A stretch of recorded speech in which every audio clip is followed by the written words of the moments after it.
is part 2 and it's called Snowy Deers. It's going to look like this in the end.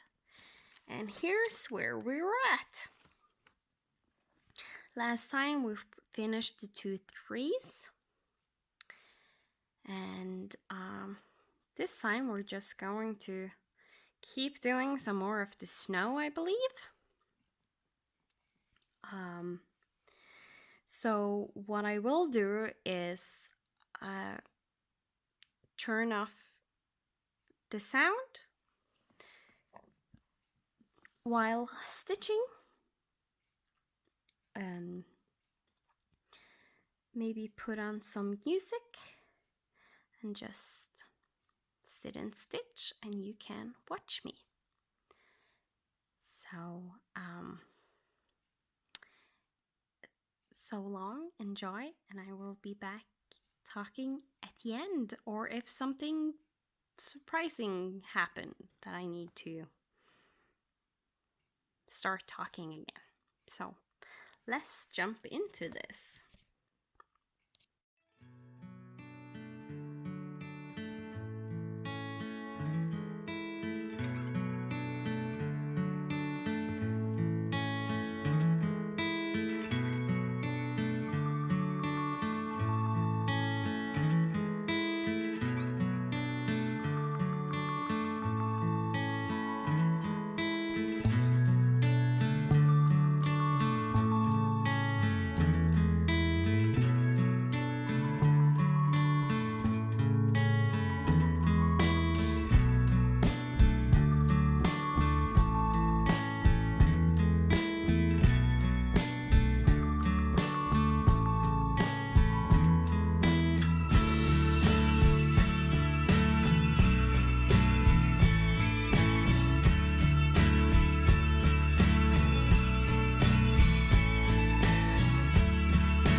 Okay, I'm back, and I did a good chunk of the snow. I trailed off where I could. If I was going to trail off more on this side, I would have to do a stitch here. Sorry, I would have to do a stitch here. And that I do not want to do because there is supposed to be a stitch underneath this stitch. And when I stitch top down, I always make sure to do the stitches that are supposed to be above before I do the one underneath. So right here, where there isn't any stitches above this stitch, I can do this stitch because there's nothing here. While in this section, there is supposed to be stitches here that is in another color, so I can't do this stitch here. So that's why I stopped trailing off here and came back. These two stitches I did because here there is only one stitch, but here there is two stitches. And I didn't do that in this section right here because there is supposed to be a second stitch just underneath here. But what I end up doing is that I would on this side, and on this side I would end up getting like two stitches that are almost boxed in, and that I don't like to do. I don't like to have two stitches in a row that are like boxed in. I will have to do that over here because of the deer's feet goes down into the snow. There's nothing getting around that, so as you can see on this deer, there isn't anything there. But in the second deer, there is snow between the legs. So there's not really much I can do, because if I do the legs first, then the snow will be boxed in. And if I do the snow first, then the legs part will be boxed in. So when I get over here, I will have to do the bear's legs and hoofs first and then do the snow. It's most likely the best thing to do. So that's what I was thinking when I was stitching. Then I did stitch down the border. I got to the corner and I took a needle and I saw that it matches up with this line right here. So that's good. So the border will match up. It's still scary until I have stitched this last part of the border over here to see that it actually was correct, me measuring. So most likely next time that's what I will do. I will there isn't supposed to be any stitches over the border like there is in this like here. You have like this chunk of snow, then some empty space before this border. So I can easily do the border without having to worry about there not being the stitches that is right above. There isn't any, so I don't need to do them. So that's how I do when I stitch top down. If this border right here were a part of the snow, so there would be stitches above, then I wouldn't do these stitches before I had completed the rest. So that's what I had for you today. I hope you enjoyed, even though it was snow galore. I at least enjoyed stitching this. Sometimes it's nice to just sit and stitch in silence. Sometimes just with a little bit of music on. And sometimes it's nice to have someone chatting with you. So I will end this episode here, and I will see you next Friday. Goodbye.